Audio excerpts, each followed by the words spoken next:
Salut à tous, bienvenue à ce Café Crypto. Saison 4, enfin, après plusieurs mois d'attente, on lance la saison 4 du Café Crypto. J'avais très hâte de vous retrouver. Bien entendu, comme à l'habitude, je suis toujours avec mon café. Et aujourd'hui, dans cet épisode, on va parler entre autres du Bitcoin. On va parler qu'est-ce qui s'est passé depuis le dernier épisode jusqu'à aujourd'hui. Il y a eu pas mal de choses qui sont passées. Je vais même vous dire un peu qu'est-ce que je prévois pour les prochaines semaines et mois sur le Bitcoin et on va regarder également l'Ethereum qui n'est pas beaucoup parlé dans les différents podcasts que je peux regarder également. Mais voilà, on a un horaire très chargé et on va commencer tout ça juste après ceci.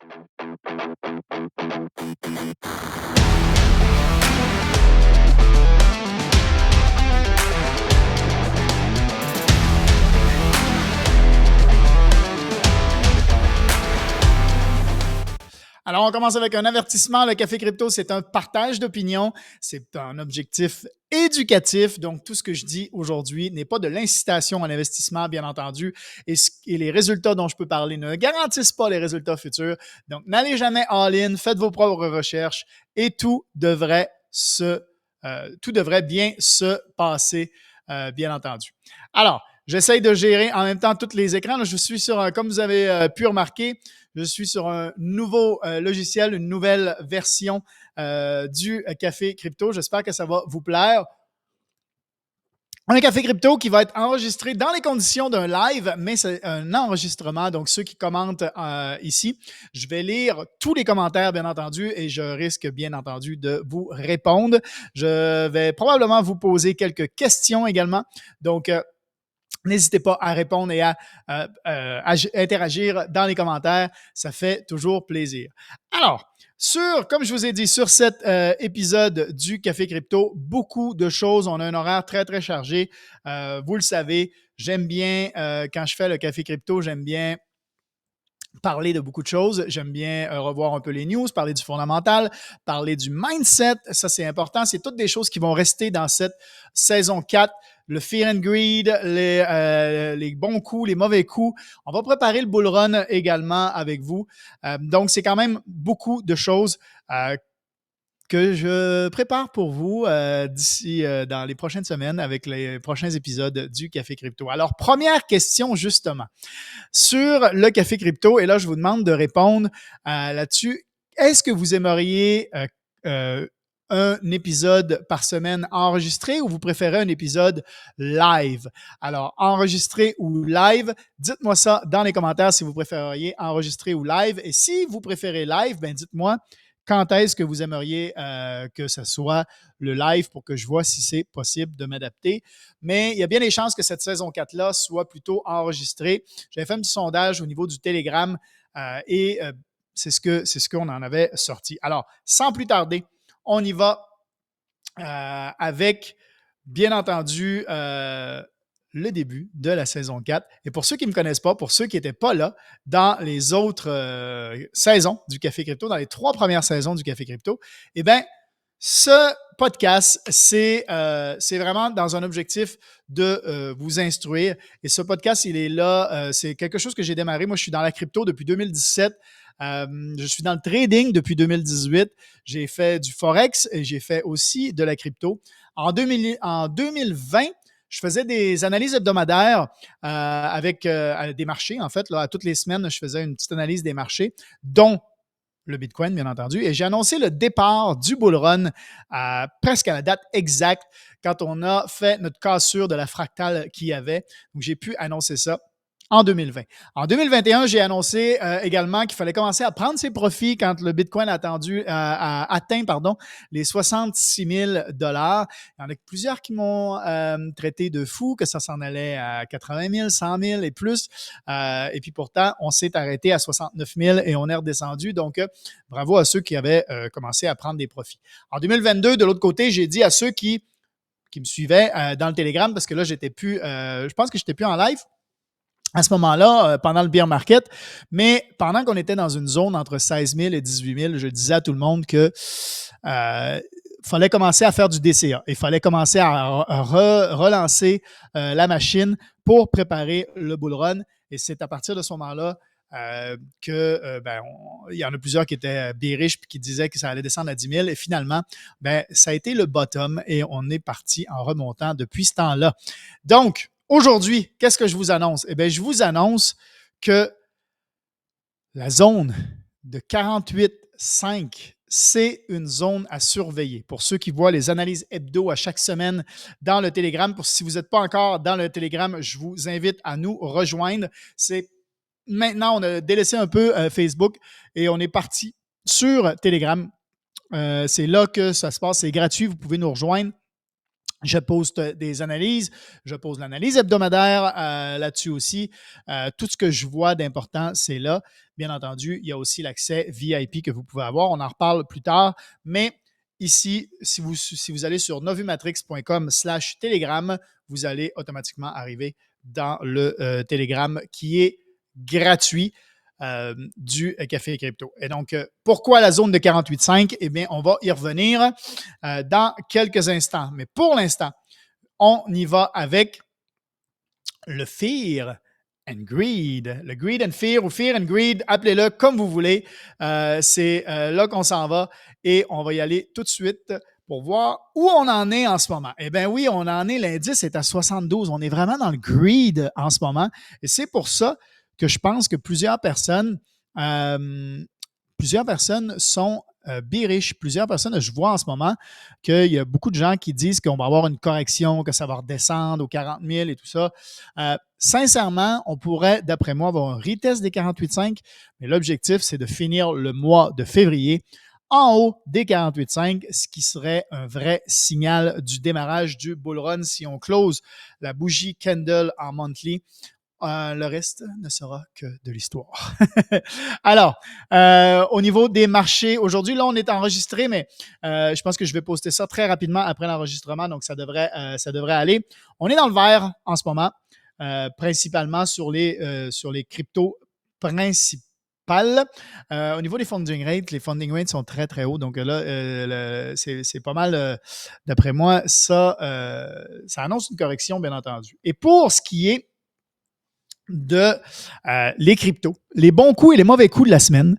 Eh bien, les bons coups et les mauvais coups de la semaine, c'est, on le voit là, ceux qui ont perdu le plus, c'est au niveau du Starknet. On a eu Ordi, SEI qui est une très bonne crypto, c'est une petite correction, 13 vous allez me dire, c'est une grosse correction, là, mais 13 dans la crypto, ça se rattrape. Et je vous dirais que les 13 qu'il y a là, on a eu beaucoup de profits sur le SEI avant cette correction-là. Donc, je ne m'inquiète absolument pas. On a le TIA aussi qui a descendu de 11 après avoir monté de plus de 100 donc, il fallait s'en attendre. L'Avalanche ici à 9 l'ARB qui est à 6-7 le Solana qui a pris 7 Donc, il y a quand même des perdants cette semaine. 5 pour le PIT, 4 pour le VET, le Link aussi, 5 Ça, c'est toutes des cryptos qui, d'après moi, sont quand même super intéressantes. Donc, qu'est-ce qu'il faut faire quand il y a des belles corrections comme ça? C'est d'en profiter et de reprendre avantage. De l'autre côté, les cryptos qui ont fait les plus gros profits cette semaine, je vous disais, voilà, 78,25 sur l'AGIX, le WorldCoin, que je ne cautionne pas, mais bon, s'il y en a qui veulent faire de l'argent, 78 Uniswap, 66 le FET, 42 le RNDR, le 36 GRT, 36 également, et le HBAR, 27 ici. Donc, il y a quand même pas mal de belles cryptos dans le top qui ont quand même bien pris. Gala, ici, on a un 13 Gala a survécu au bear market. Et on sait que les jeux et tout ça devraient être quelque chose qui va aussi faire partie du prochain bull run. Donc, vous pouvez y aller. Vous pouvez y aller sur le Gala également, d'après moi. Alors, ça, c'était pour tout ce qui est Fear and Greed, mais sans plus tarder, là, on va aller sur les graphiques parce que je pense que c'est ça qui vous intéresse le plus pour le moment. En tout cas, comme ça fait longtemps qu'on ne s'est pas parlé, je pense que ça fait du bien de se parler un petit peu du côté technique. Je vais enlever la petite bannière en même temps parce qu'elle me cache dans le coin. Voilà. Donc là, ça devrait être bon. Donc, on y va ici avec le Bitcoin. Le Bitcoin qui est, vous savez que moi, je ne suis pas un day trader. OK? Ça, c'est très important à comprendre. Je fais très peu de day trading. Je suis plus en mode investissement et je prends des positions qui vont durer assez longtemps, que je vais garder sur une bonne durée. Et souvent, ben, ça paye davantage que le day trading, où il faut être quand même très bon et où il faut être quand même faut surveiller beaucoup ces cryptos. Il faut être sur son téléphone, il faut être sur son ordi.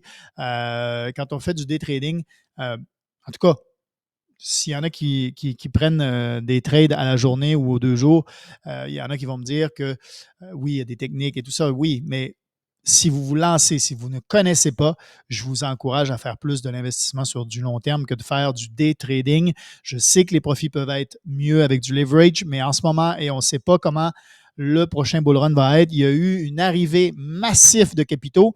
Les ETF sont lancés. Il y a des gros investisseurs qui sont rentrés. Les institutions sont maintenant impliquées beaucoup dans la crypto. Donc, on ne sait pas comment tous ces gens-là vont manipuler le marché parce que c'est des market makers. Donc, on ne sait pas trop comment ils vont manipuler le marché. Alors, 48,5, comme vous voyez, c'est pas mal là, dans ma zone qui est ici. Hein, c'est la zone importante. 48,5, là, si on arrive à finir sur cette zone-là, sur la bougie monthly. Alors, la bougie monthly, là, juste pour vous dire, juste pour vous montrer, elle a été quand même très, très, très belle, hein, cette bougie-là. On le voit là qu'on est parti en furie depuis quelques mois. 1, 2, 3, 4, 5, 6 bougies de suite dans le vert. Et si on termine cette bougie monthly en haut du 48,5, c'est une de très, très bonne augure.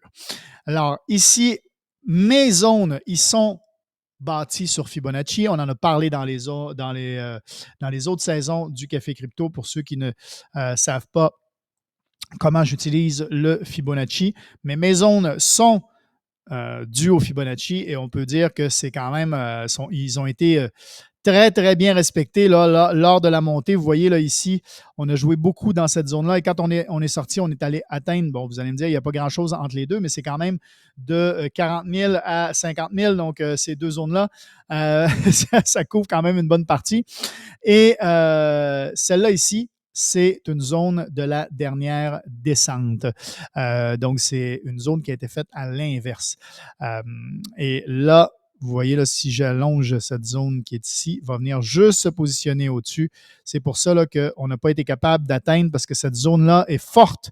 C'est une grosse zone ici du mouvement du bear market. Donc, vu que cette zone-là est très forte, c'est pour ça que quand on est arrivé ici, on a atteint un mur. Et là, on est dans un range. Donc là, ici, le petit carré, c'est juste mon range, en fait. C'est juste pour savoir quand est-ce qu'on va casser ce range-là. Là, c'est peut-être petit à l'écran. Là. Il y a peut-être trop de choses. C'est peut-être petit à l'écran. C'est un premier épisode. On va essayer de faire, de s'adapter là, lors de la saison 4, de vous mettre ça un petit peu plus gros. Mais voilà. Donc, on a été quand même super bien respecté au niveau de ces zones-là lors de la montée. Maintenant, on est dans un range. Un range, ça appelle beaucoup de choses. Ça appelle à ce qu'on voit des profits. C'est lorsqu'on cherche un terrain d'entente entre les acheteurs et les vendeurs. C'est là qu'on va ranger. Par contre, on peut souvent avoir des faux départs. J'en ai déjà parlé. Des faux départs dans un sens pour partir finalement dans l'autre sens.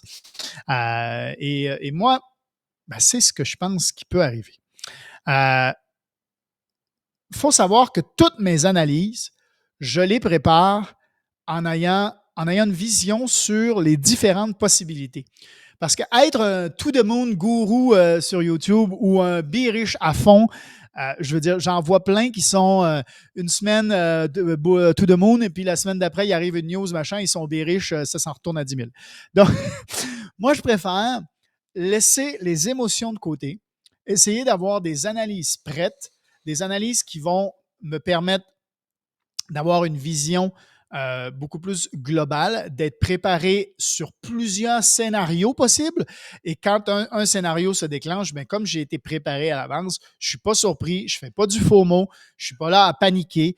Je l'ai préparé, je sais exactement ce que je vais faire si ça part dans ce sens-là ou si ça va dans ce sens-là. Donc, à partir de ce moment-là, je trouve que c'est beaucoup plus facile. L'objectif, c'est quand même de se mettre dans la peau des market makers.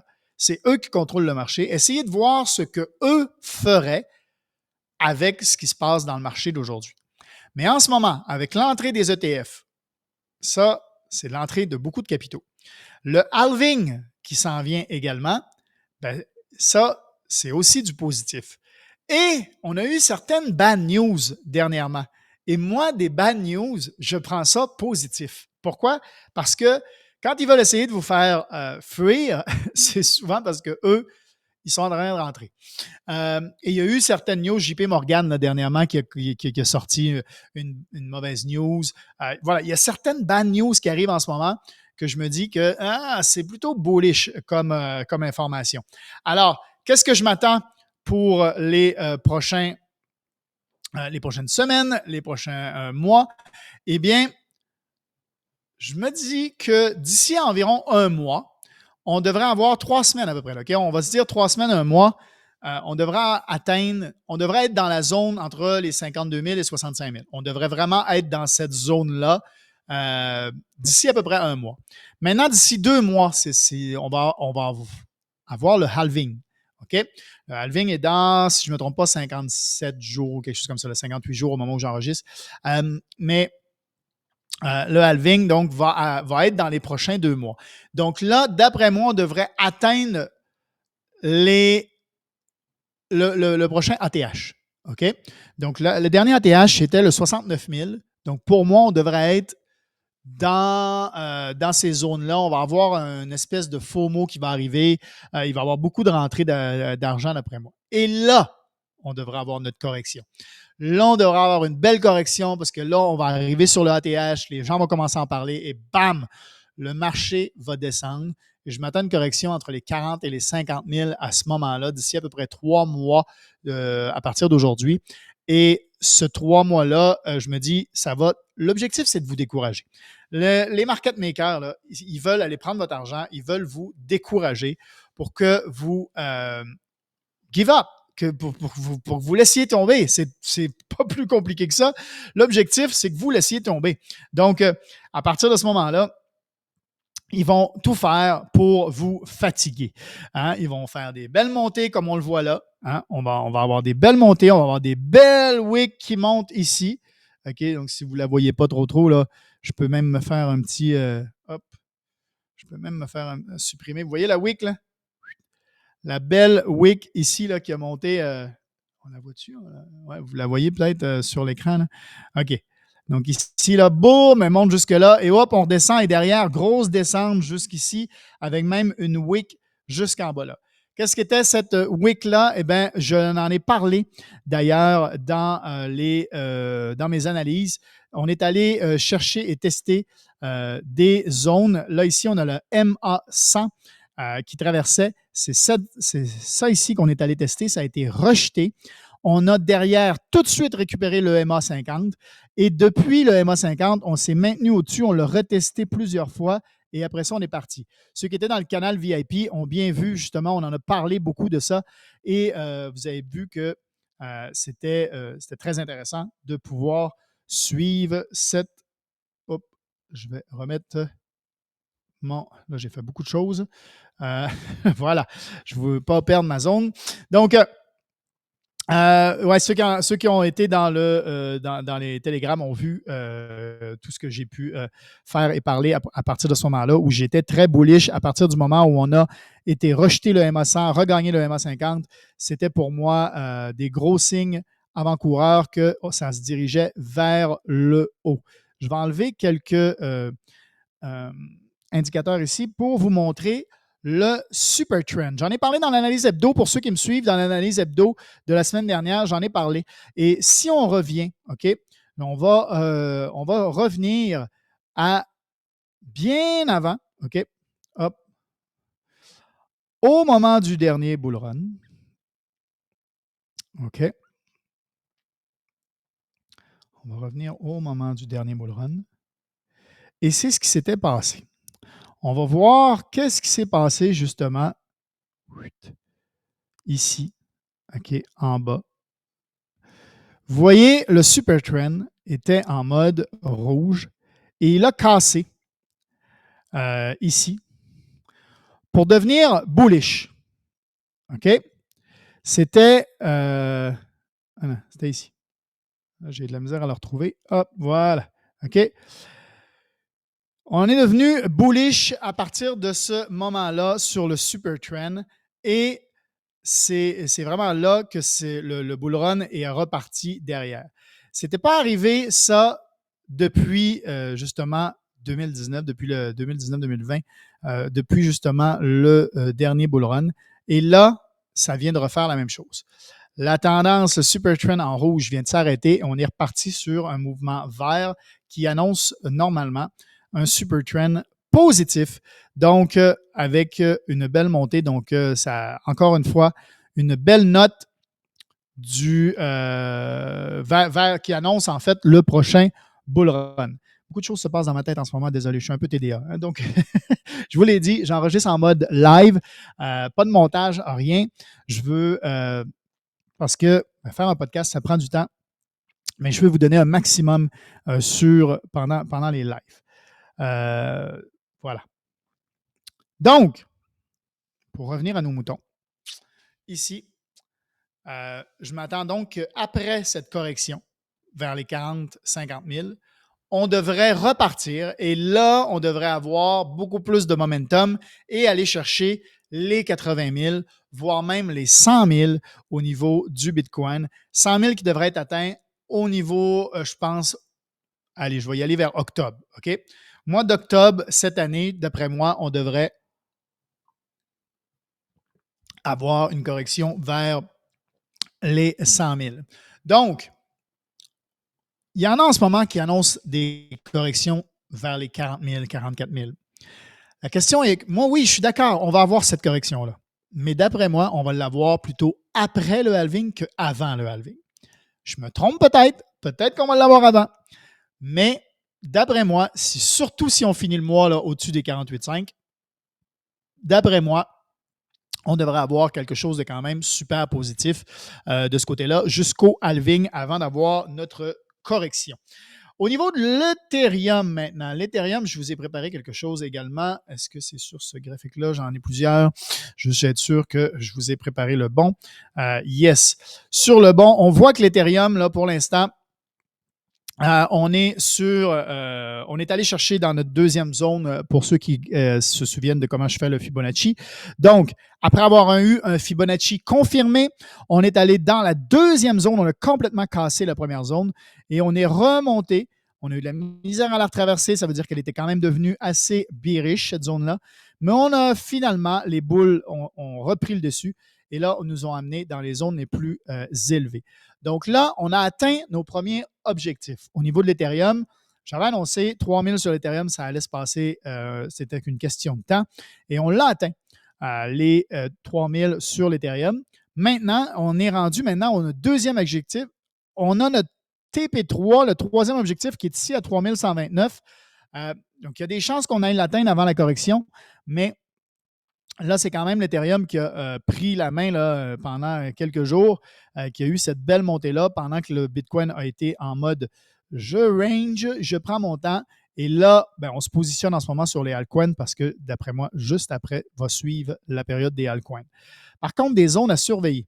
Ici, je vous mets la zone entre 3006 et 3009. C'est, d'après moi, une zone à surveiller. Donc, si on éclate ça ici, OK? On éclate tout ça ici. La prochaine zone à surveiller va être celle-là ici. Entre 3006 et 3009, on pourrait se dire une moyenne d'à peu près 3008. C'est une zone très importante qui découle du dernier bear market. C'est de la descente. J'ai utilisé Fibonacci de la même façon. J'ai positionné ça. Donc, pour l'Ethereum, on est en mode quand même très positif.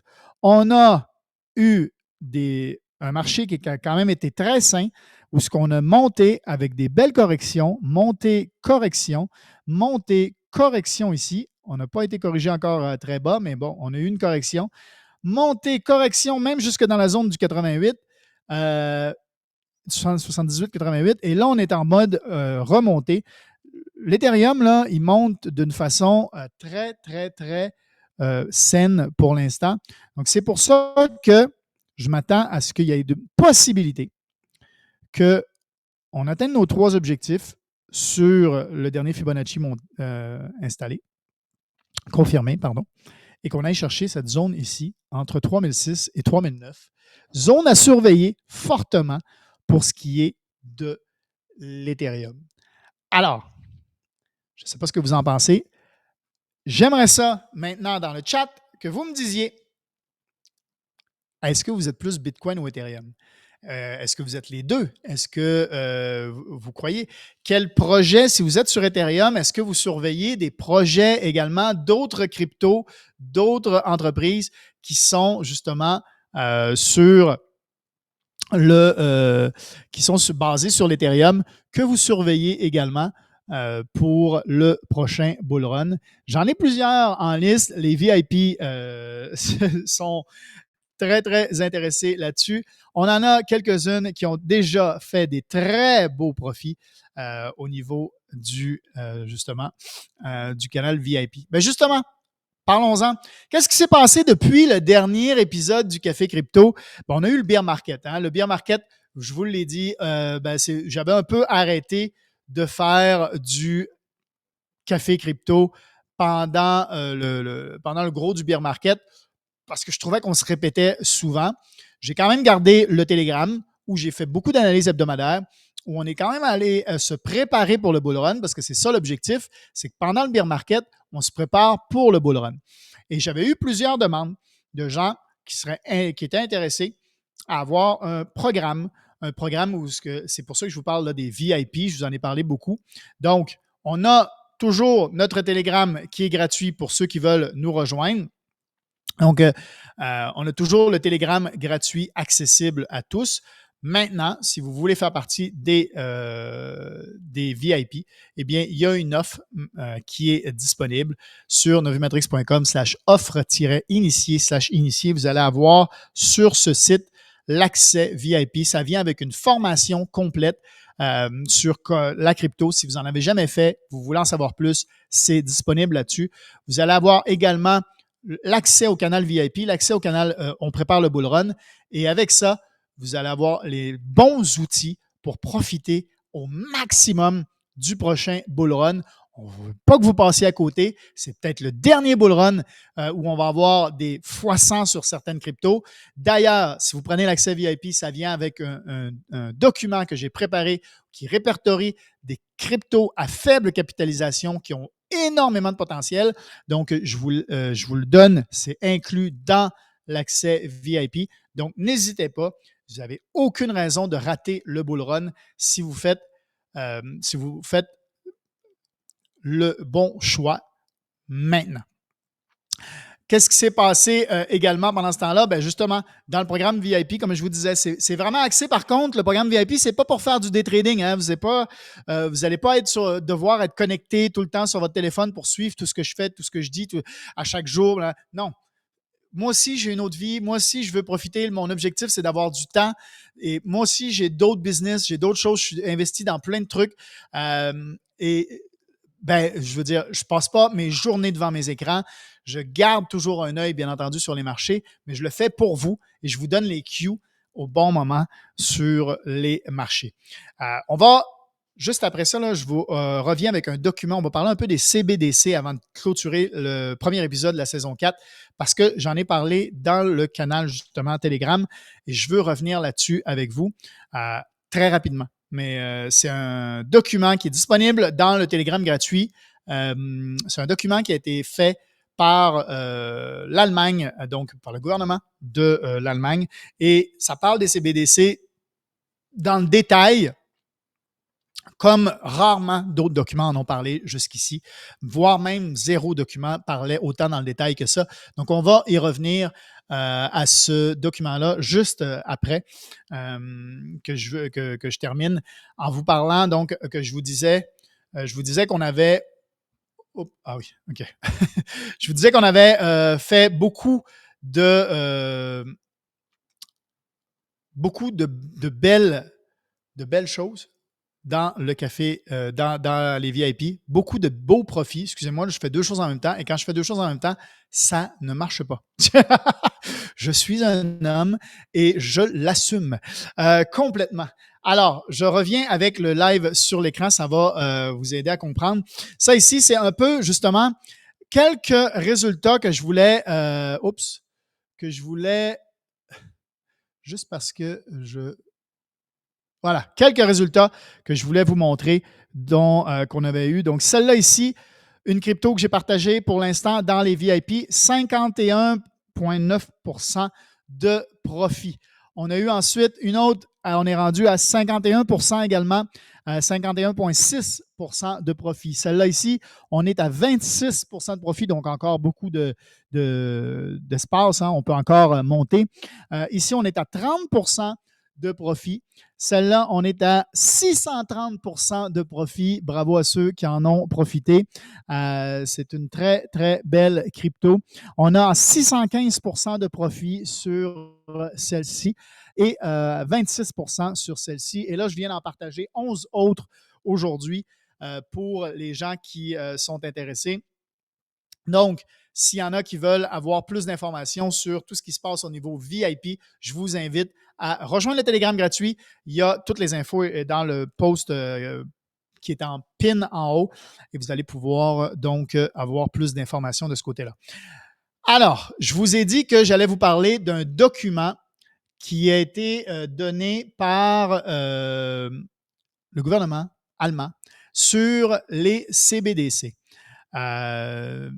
Et oui, on est allé, on a eu un beau document. Je vous ai mis le lien et le document a été partagé dans le canal Telegram gratuit, comme je vous disais. Mais il y a certaines choses que je retiens de ce document-là. Certaines choses que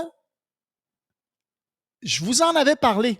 Vous allez me dire que dans les épisodes du Café Crypto de la saison 3, il y en a un, entre autres, que je vous parle d'exactement le scénario que je pense qui peut arriver.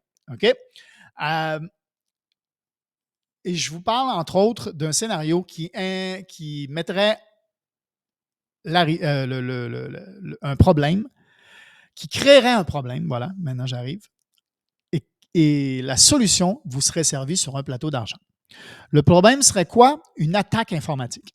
Attaque informatique, cyberwar envers les banques qui fera en sorte que les gens douteraient des banques. On sait que le système monétaire, comme il fonctionne aujourd'hui, est basé sur un système de confiance uniquement, qui est très pyramide de Ponzi. Hein? Donc, une pyramide de Ponzi, on veut absolument éviter ça. Et pourtant, on en fait partie de la plus grosse pyramide de Ponzi, c'est l'argent monétaire comme il fonctionne aujourd'hui avec les banques. Ce n'est basé que sur la confiance depuis 1971. Si on perd confiance aux banques, on l'a vu pendant le bear market, il y en a eu, il y a des banques qui ont fait faillite aux États-Unis, la Silicon Valley Bank par exemple. Donc, ça arrive parce que les gens perdent confiance et que les banques sont un système de Ponzi. Donc, dès qu'il y a une perte de confiance, bank run, la banque fait faillite parce qu'ils n'ont pas votre argent. Donc, si on crée un problème comme ça et qu'on arrive avec la solution, maintenant, il y a des problèmes, l'argent comme on la connaît aujourd'hui n'est plus quelque chose de sécuritaire. On va essayer de vous amener une solution officielle basée sur la crypto qui est les CBDC. En gros, ça ne change absolument rien à ce qu'on a aujourd'hui. Ça va être la monnaie comme on la connaît aujourd'hui, émise par les gouvernements, les banques centrales, pardon, émis par les banques centrales. Donc, CBDC, c'est quoi? C'est CBDC, Central Bank Digital Currency. Voilà. Central Bank Digital Currency, banque centrale, devise digitale. OK? Les devises digitales des banques centrales. Donc, en gros, au lieu d'avoir une devise comme le dollar canadien, le dollar US, l'euro, les banques centrales vont avoir une devise qui va être basée sur la crypto. Ce qui fait que, bien entendu, oui, avec beaucoup de contrôle est ramené à ça, vous allez devoir vous plier parce qu'avec un bouton, ils vont avoir accès et pouvoir vous fermer vos comptes ou vous enlever l'accès à vos à votre argent. Vous allez me dire, oui, mais ça existe déjà parce qu'on l'a vu pendant ce qui s'est passé entre 2020 et 2022, hein, pour ceux qui s'en rappellent, sans dire les mots qui choquent. Il y a eu une grosse manifestation au Canada, à Ottawa, avec beaucoup de camionneurs. Hein, on en a entendu parler. Eh bien, il y en a qui se sont fait geler leur compte en banque parce que déjà, les banques étaient très dociles et déjà, les banques acceptaient de suivre ce que le gouvernement fait. Eh bien, ça, se dire, quand je vois plein de posts aujourd'hui qui disent qu'ils veulent nous enlever l'argent liquide, puis blablabla, puis c'est important d'avoir l'argent liquide, le monde s'en va sur la crypto, que vous le vouliez ou pas, ça s'en va là-dessus. OK? Et les CBDC, ça va être ce qui va remplacer la monnaie comme on la connaît. Maintenant, il faut faire la différence entre ce qui est CBDC et les cryptos qu'on en parle aujourd'hui. Les Bitcoin, l'Ethereum, ça, c'est deux choses différentes. Le Bitcoin, c'est vraiment une monnaie décentralisée. Donc, personne ne peut avoir le contrôle de ça. Si vous avez les clés privées de votre portefeuille, il n'y a aucun problème.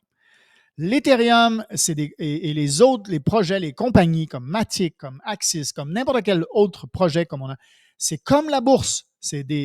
Donc, ils émettent des cryptos au lieu d'émettre des actions. Les gens qui croient au projet achètent leurs cryptos. Ça leur permet de lever des fonds et de réinvestir pour développer leur projet. C'est comme la bourse. Ça, c'est les cryptos, les autres cryptos. Derrière, on va avoir des cryptos qui vont servir, comme le XRP, par exemple, au transfert entre CBDC. C'est pour ça que je crois beaucoup au XRP, même s'il y en a qui sont anti-XRP. Oui, c'est complètement l'opposé de la mentalité de la crypto. On est d'accord, mais si on est là pour investir, en termes d'investissement, en termes de possibilités, je pense que ça a un très gros potentiel et c'est pour ça que j'y crois beaucoup de ce côté-là. Maintenant, là, ici, ce qu'on voit, on voit, entre autres, dans le document des CBDC, que les CBDC vont être, vous voyez ici, là, je ne sais pas si on voit assez, je peux essayer de zoomer encore un peu. Hop, voilà. OK? Quand les utilisateurs vont recevoir des CBDC, donc la monnaie nationale, note, ça va être gardé sur des hardware components. OK? Ça veut dire que tout ce qui est hardware, toutes les compagnies qui peuvent faire du hardware, OK, qui est proche du World Economic Forum, je vous dirais si vous êtes dans l'investissement en bourse, ben, des compagnies comme Nvidia, par exemple, OK? D'après moi, c'est très, très, très, ça s'en va là-dessus, OK? Au niveau des cryptos, comme je vous ai dit, XRP. Et dans ce document, on a bien entendu, on parle énormément. Vous voyez les mêmes couleurs que le World Economic Forum, hein? Les mêmes couleurs que la CAQ au Québec, les mêmes couleurs que. C'est toujours les mêmes couleurs, hein, parce qu'ils sont tous ensemble, ils font toutes la même chose. Bon, c'est pas grave, là, on rentre dans le conspiracy theory. Mais tout ça pour vous dire que dans ce document-là, on parle, entre autres, d'attaques, on parle de sécurité, on parle de beaucoup de choses dont je vous ai parlé, qui disent justement que que les CBDC vont être là pour éviter des attaques, que ça va être des transactions relatées de sécurité. Oups, là, j'ai cliqué et ça a descendu. J'ai vraiment descendu loin. Je ne sais pas pourquoi ça a descendu autant, mais on va y retourner, c'est pas grave. Voilà. On parlait de sécurité et tout ça, et là, j'essaie de retrouver juste parce que je veux vous en parler. Voilà. Général protection, data protection, régulation. Ils disent que ça va être IT security, high level security analysis. Ils parlent que c'est des cryptos qui vont être mis en place justement pour éviter des problèmes de fraude et de problèmes de sécurité. Anti-money laundering, know your customer, voilà, les KYC vont bien entendu être là. Donc, il y a beaucoup, beaucoup de choses. Ce document, il est disponible pour ceux qui s'intéressent, là, pour ceux qui veulent en savoir plus là, sur ce qui s'en vient, sur ce qui va se passer. Là, je vous recommande beaucoup de lire ce document ici parce que d'après moi, il y a énormément d'informations. Donc, j'en ai déjà scruté une partie, mais on parle beaucoup de, justement, problèmes de sécurité qui existent avec les banques et tout ça. Donc, en gros, voilà, sécurité level encore ici. Il y a beaucoup de choses qui reviennent régulièrement et qui qui prouve un peu ce que je vous ai dit, que les CBDC vont venir pour régler un problème de sécurité qui devrait arriver. Et donc, ils créent la solution pour le problème qui va, qui va arriver plus tard. Donc, voilà, c'est ce que je voulais vous parler. Ça va être tout pour ce qui est du premier épisode de la saison 4. Mathieu Tremblay ici. J'espère que vous avez apprécié. On va faire un petit 40 minutes. On va recommencer cette saison 4-là. Interagissez dans les commentaires, ça fait toujours plaisir. Mettez un petit like, mettez un petit love. Abonnez-vous à la chaîne. Si vous êtes sur YouTube, abonnez-vous à la chaîne. Le premier épisode va être distribué un peu partout, mais je pense qu'on va se canaliser et amener ça beaucoup plus sur des chaînes comme YouTube et sur X, où je vais être également probablement en posté. Le podcast va être davantage mis sur X, la plateforme qui nous permet justement de communiquer avec de la liberté sans devoir tout contrôler ce qu'on dit et tout ça. Donc, je vous invite à me rejoindre sur X. Vous connaissez et si vous ne connaissez pas, je vais vous le marquer. Mon user, vous le trouvez un peu partout. C'est celui-ci. Vous allez chercher sur X ou sur n'importe quelle plateforme Matt Tremblay 01. C'est MATH Tremblay 01. C'est là que vous allez me retrouver sur toutes les plateformes. Donc, je vous dis un gros merci à tous. Merci d'être là. Merci de toujours être là après autant d'absence. Merci à ceux qui sont déjà dans le Telegram gratuit. Merci à ceux qui sont dans les VIP. Ça aide beaucoup. Comme je vous ai dit, préparer un podcast, ça prend beaucoup de temps, beaucoup d'heures. Alors, quand vous me faites confiance et que vous rentrez dans les VIP, c'est du win-win parce que ça m'encourage à continuer. Et bien entendu, vous en profitez également parce que les VIP, je pense qu'ils sont très, très, très contents de faire partie des VIP. Sur ce, je vous souhaite une excellente journée et on se dit à très bientôt pour un deuxième épisode du Café Crypto. Bye bye.